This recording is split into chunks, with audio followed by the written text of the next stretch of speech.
Welcome to the Cybersecurity and Cloud Podcast, the podcast where we learn from cybersecurity experts how to stay safe, private, and secure on the cloud and in code. CSCP is hosted by Francesco Cipollone, your cybersecurity friend with a passion for all things cyber and sharing stories of other professionals with you. This episode is sponsored by AppSec Phoenix, the next generation application security platform, enabling organizations to run application security programs in a smart way. Visit www.appsecphoenix.com to learn more. Hello and welcome again. This is your host Francesco. Today we have the honor and the pleasure to talk with Jane about a number of subjects. We're going to talk about diversity, starting in cyber, mentorship, and what's a challenge for entrepreneur, and how to share and how to keep back and hold back whenever you're an entrepreneur, but also in cybersecurity. We're going to touch on all these subjects. We're going to hear from our community. And as always, the podcast is going to be split in two parts. Hey, welcome, Jane, to the podcast. How are you doing? Yeah, not too bad. Yeah, really happy to be here. Thanks for inviting me. No, thank you very much for making your time, coming to our community, helping us getting better. So let me start by asking Jane a little bit of an introduction of yourself. We know each other for quite a time now, but maybe for our community, just introduce ourselves. Yes. So I am a cybersecurity entrepreneur, a best-selling author and a speaker, and I own a company called Cybersecurity Capital, and we are a niche training and consulting firm where we believe that a failure to attract and retain women is making us less safe. And we work with leaders and we work with women in cybersecurity who are ambitious, high achievers, and who have a give to gain mentality. And through the solutions that we offer, we really are driving the market with data-driven conversations, and we're doing a lot of research with the work that we're doing. And we offer three solutions out there in the market. The one that I'm working on, so we do coaching, we do training, but the one that I am bringing to market right now is for women, and it is actually all to do with mentoring, but it's so much more. So it's about skilling up, and there's a big focus on soft skills. And we're looking at people who are coming into the industry, we're looking at leaders, and we're looking at entrepreneurs. And that's my big focus for this year. And next year, it is really on the leadership aspect. So that's what we do as an organization. And you've been involved in the community with your insecurity community. You're a big supporter of women in cyber. Yeah. So I've been in the industry for 22 years this year. I built my own global penetration testing company. I've worked for some well-known security consultancies, and I've also worked with some of the accreditation companies like OWASP and Crest, and helped bring Cyber Essentials to market when it launched. And I'm a board advisor. I'm a judge for many awards. I win awards myself, and I'm shortlisted, which is incredible. It's just the icing on the cake. But I do a lot of work around that. So right now I'm a judge for SE Awards, the Business Book Awards, the European Business Awards, and the New Zealand Tech Awards, and there might be another one coming next year, but quite a few awards. And probably we're going to touch base because me and you, we just absolutely exactly. Yeah, absolutely. So we do a lot of work together on the entrepreneurship side of things. Yeah. So, and I'm your host, Francesco, the director of NSC42, and now director of the Cloud Security Alliance UK and Ireland, so chair. I've recently announced the directorship from last week, I think. We did the votes and it was unanimous vote, so yay me. Hey, exactly, yeah, well done. Congratulations on that. Thank you. Here to actually sponsor the community. Me and you do a lot of initiative for women in cyber. I'm a keynote, so whenever I have some free ticket, I offer it with priority to diversity, women in cyber.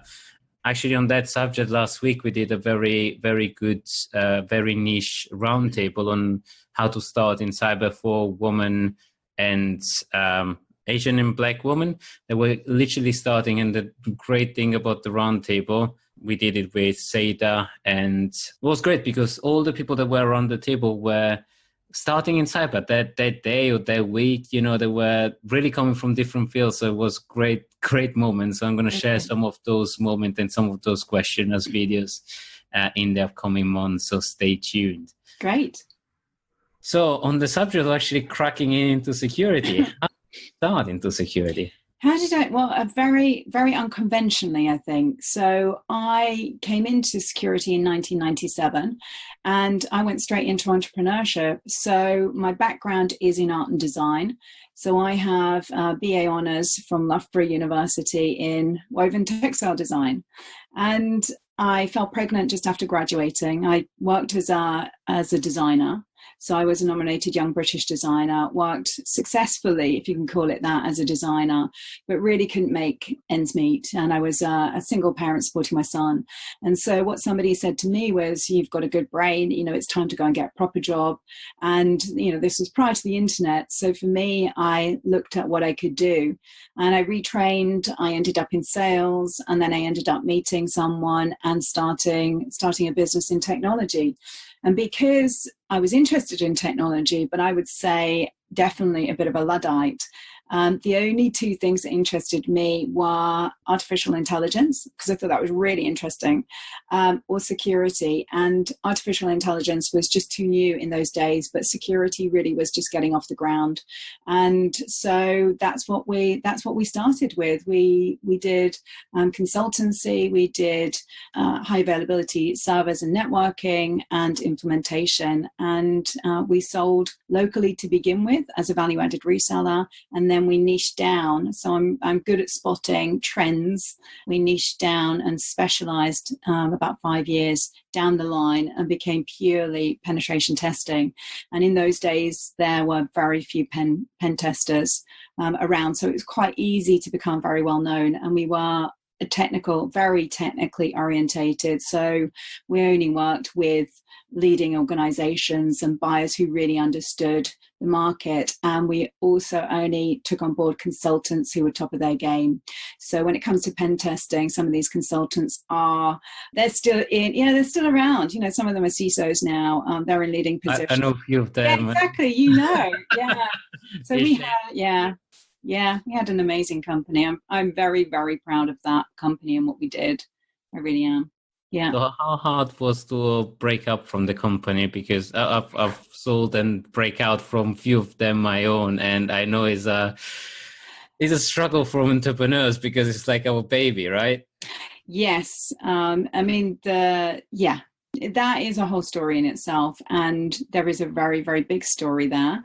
Very few people know the whole story, and I can't go into it. I'm not to kind of go into it right now, but all I will say is that was my baby. So it really was, when you build a company, and we'll probably touch on this, but when you build a company, it's like you're giving birth to something. And any of the mums, if there are women who've had children particularly, they'll understand what it's like. And then if they're entrepreneurs, they're really going to understand it. But it's like you're giving birth, you've got that gestation period. So you're giving birth to something and you're excited and you're scared, and then this baby arrives and you start to grow it, and you make mistakes and you're learning as you go, and then you kind of move through these different phases, the teenage phase, the toddler phase, then they're like growing up and exactly, and then accelerating exactly, and all of those things happen, and it's an amazing journey, just like life is an amazing journey. And it's a roller coaster, and it tests you. And we were an organic, my company was an organically grown company. So we chose not to get investment and go down that route. So we grew everything organically. And like I said, there were highs and lows with that. And the company almost went under at one point. So it had to be turned around. And that was, again, something that I'm very proud of doing. But it's part of the journey. So the highs, the lows, the winning of clients, the losing of clients, and so on. So I've been on that journey on some of the, I shared some of the pain, and I never went for VC funding because it's very terrifies me because I lose control of my company. This is it. And yeah, you lose control, and you can also lose your job. So it's just like, lose control, lose your job, and potentially lose your business. But then there are all the advantages, that you can get from, getting funding if you need to take your business in that direction. Yeah, you get acceleration, but you also get somebody that controls your board, somebody that gave you direction, and maybe it's not your direction. Yes, absolutely. It could be a good and a bad. It depends how you spin it. But it's an experience. Yeah, I've known. I mean, look, there are loads of success stories from that I can think of. Companies that just wouldn't have achieved it unless they'd gone down that route, and have great success stories. Built, developed, R&D, innovation, teams. Great sale, so it definitely can work. So from my perspective, I would say service company that shouldn't go to VC, should be grown organically, because you retain that control and that quality of a product. You can scale really, really quickly if you have the right backing in VC or angel investment. Yes. And I know that you are on the advisory board of a few of them, so you must have had some experience. Exactly. I mean, it's almost, I think you could almost say, though, that we're moving into, certainly when you build a service company, in terms of the return on investment that you're going to get when you sell it, is not as high as if you've got a product company. Mm-hmm. So what I'm seeing are more companies, you've still got companies going down, say, particularly the pen testing route. There are loads of companies, little companies that are starting out, wanting to scale, and are just offering a very traditional model in pen testing, and then kind of expanding into other service areas around it. But the return, if you want to build a company as an asset and sell it, it's not as great as it would be if you were building product. So what I see are more and more companies going down the kind of service/product line. So they are packaging the service up as a product, which I think is smart, and then developing the IP, the methodologies and things like that, so that they're adding more value. Yeah, from a sale perspective, a long-term perspective, which and the valuation goes up. Exactly, which I think is a smart thing to do. I really do. Yeah, and the valuation goes on the skyrocket. I think just today, VMware announced they gobbled up Carbon Black and another service company. The valuation was over the roof, even higher than the VC were evaluating. Yeah. And I have a few friends down in Silicon Valley that were just like, we didn't expect that to happen. 2 companies to acquisition in one day. This is it. Yeah. Yeah. And again, it comes down to strategy. It's just like, what's your strategy? Is it growth through acquisition? So all you're doing is literally just buying companies and growing that way. I've seen some companies operate very successfully and grow very, very quickly just on a growth acquisition strategy, as opposed to really growing their sales teams and developing business that way and maximizing that opportunity. So it's purely through acquisition. And then they sell at the right time, and make a lot of money. Yeah, no, that's good, but it's still giving up your babies. Exactly, yeah. And then if you can't see your baby, which actually was the position that I was in, so no contact, nothing. So it was. I can't even see it. My team, the people that I cared about. I had no contact. I wasn't allowed contact or anything like that. So I walked away as an employee to begin with, and then I walked away as a business owner, with the sale of it. So no contact, not allowed. It was just hard. This episode is brought to you by the generosity of AppSec Phoenix Ltd.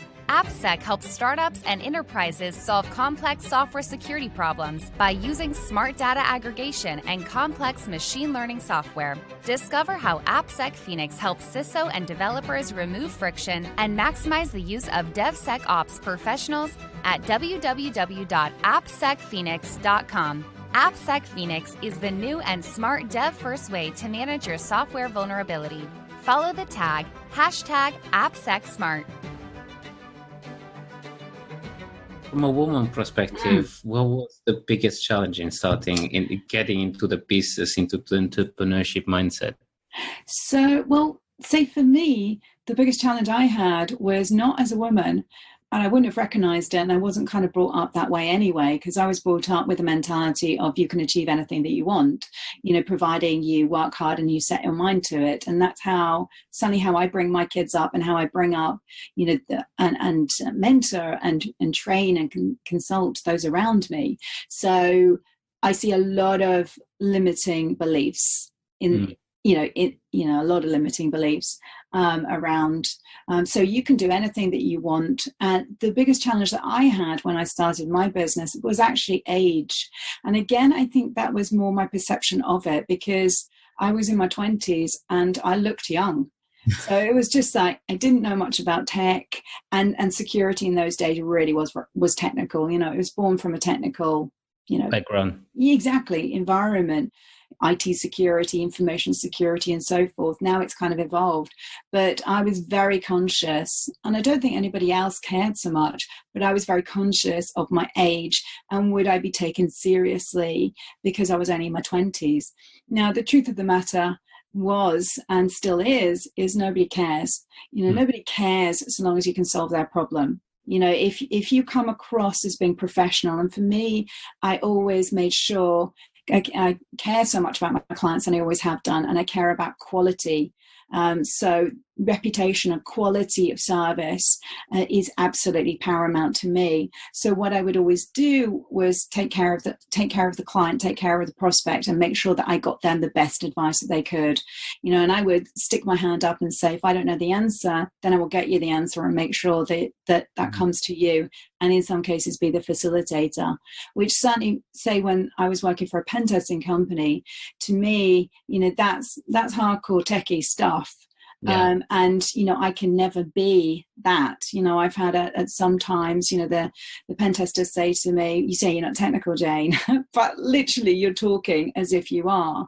And I don't actually say I'm not technical anymore, because it's not really relevant. It never comes into a conversation that I have. I'm about leading teams. I'm about helping people to deliver the best work that they can. And so much of that actually comes from the mind, mindset rather, and the skills that you have to lead yourself. And then if you're leading others, your team or company. I think it comes from the fact that we are a very, very, very technical technical industry, and then we're trying to change. Now, security, we used to be the guys sitting in the back of the room, in the dark. Exactly. And now with the cool kids are on the block, on the stage, and we need to be recognized, recognize that there are different shape and aspect of it. And cyber is not just techie stuff. It's not just AppSec. It's not just development, but it's a whole range of things. And everybody's welcome. Yeah, and it makes it so much more interesting. I think it makes it so much interesting. I mean, some people will get scared by that and fearful, and you see that in the way that they react, or you see that in the words that they use, or the way that they try and steer conversations and then use technical jargon to alienate people. But to me, that goes on, and that's something that you can deal with. As any change is scary, right? As an industry change, and people that have been in this industry for a long time, and maybe they don't know, they lose their footing. And I lose my footing by time to time when I see things coming up, and it's like, what the hell is this? Yeah. I know, and also we work, as people, as human beings, we work very hard to maintain the status quo. Yeah. So we don't like change, and we're in the business of risk. So any change is risky to us. Yeah. And this is our business. So, we're the best at it and the worst offenders. And this is what I see. I see so much pull and tension. We're in tech, which is evolving rapidly, and we're going into the fourth industrial revolution, which is huge. Speed, yeah, absolutely, agility and things like that. But yet we are slow, so it's just that, and I understand all the reasons why we want to be slow, and we question things, and sometimes we question things, but we don't like change. We're risk averse, but yet we're in technology, and technology has to move and evolve and move at speed. And technology is all about advancement and creativity and evolution. That's what I think. And you can't fight it. You can't fight it. because it's gonna just swipe you away, and you're gonna be the guys left behind. Yeah. If I can ask you something, so when you started, you came from an artistic background. So how did you leverage your mindset and skill set and these kind of tools that give you the edge, and ultimately that gave you the edge over the pure technical background? Well, I had a deep desire. So I've always had a good brain, and that stood me in good stead. And I've been open to learning. So this whole continuous improvement and always wanting to be better. So yeah, continuous improvement, always wanting to be better, always learning, always reading, and mixing with people who can help. People who believe in the same things as me and can help me. We're going to build this company, and the objective is to sell it and make millions, so that for me, I could go off and get back to my art, because I couldn't afford to do my art, which was my passion. So it was very much a case of, this is a great opportunity. This is a way to earn great money, as opposed to, I love this industry. I care so deeply about it. I care so much about the people.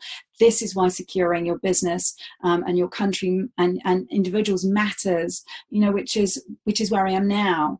So I am obsessive about supporting the people in our industry and improving security, and making sure that we are absolutely understanding the problem rather than the symptoms of our industry, and moving forward and doing a better job of reducing risk, because that's really what our business is. So that's kind of how it differs. Yes, I do want to make a ton of money, but the most important thing to me is actually helping people and being true to myself, and moving forward from that perspective, as opposed to, this is a great opportunity, I want to make a shed load of money and then retire with millions. And that's the difference. I think that's the difference from a person that just invests in a company, or a person that is personally invested in a company and has a why, a cause. Absolutely, a mission. yes. We are on a mission, Absolutely. And we have a responsibility towards the society where we live, because we are in this field, and we're here to defend who is not able to defend himself. This is it, and that's a personal choice as well. So say when I talk about this, and we completely agree on this subject, but when I talk about it's very much, that's your call. If you want to go and build a security company, if we're talking about entrepreneurship, and your objective is purely to go and make millions, then fine. That's who you are, and that's what you want to do, and that's fine for you.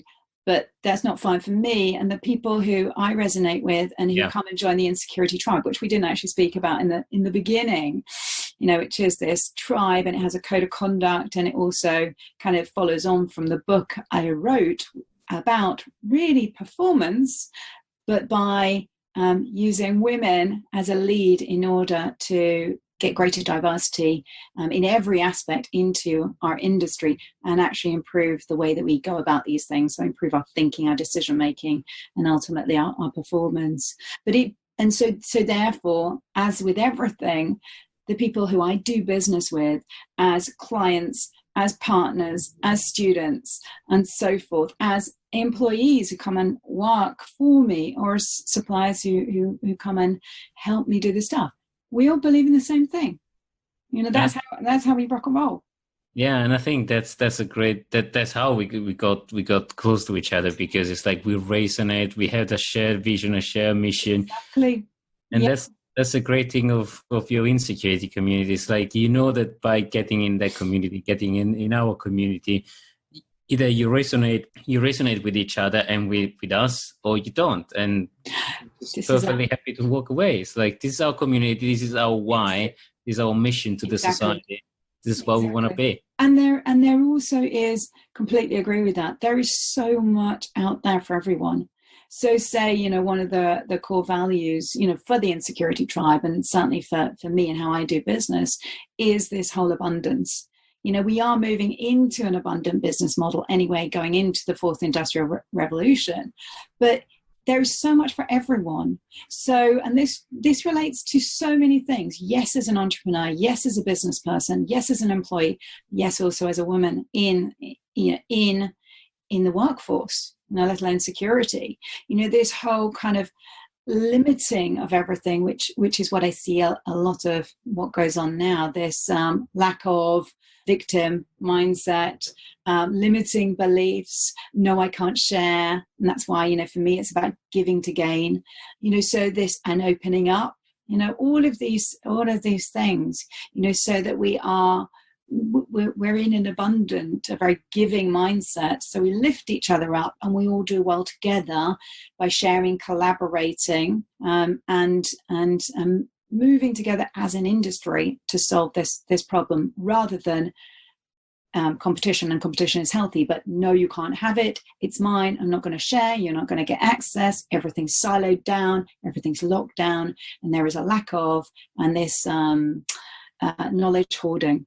Yeah, and I think I absolutely agree and love what you say, because it resonates with me so much. And I'm all for open sharing, giving back to the community, and I try to get together with industry forums, and sometimes I resonate with some of them, like the Always We Are initiative, the woman.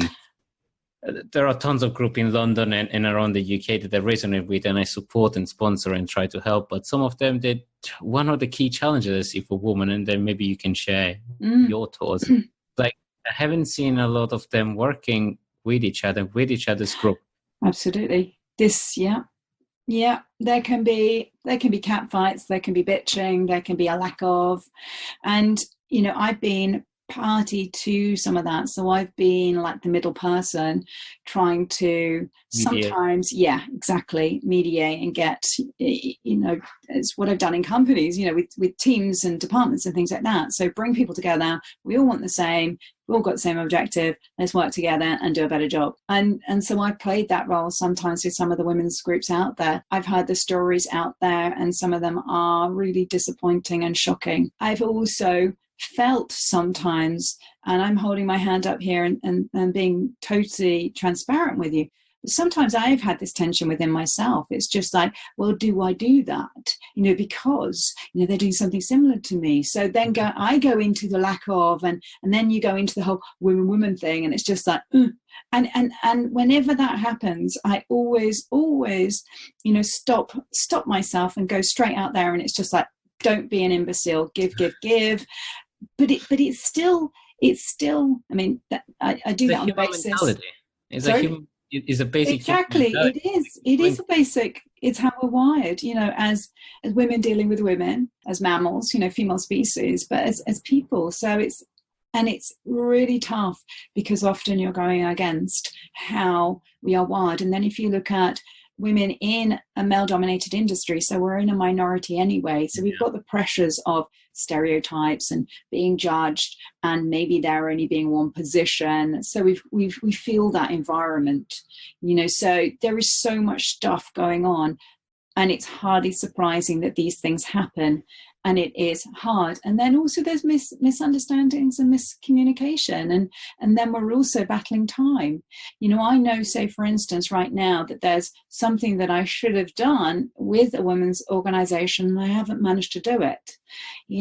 But that, because I haven't managed to get to it, because there's so much going on, and it's a case of focusing. And we've had this conversation often about focusing and not getting distracted, and not giving too much and saying yes to too many things, which if you're a giver, it's very easy to do, is going back and explaining.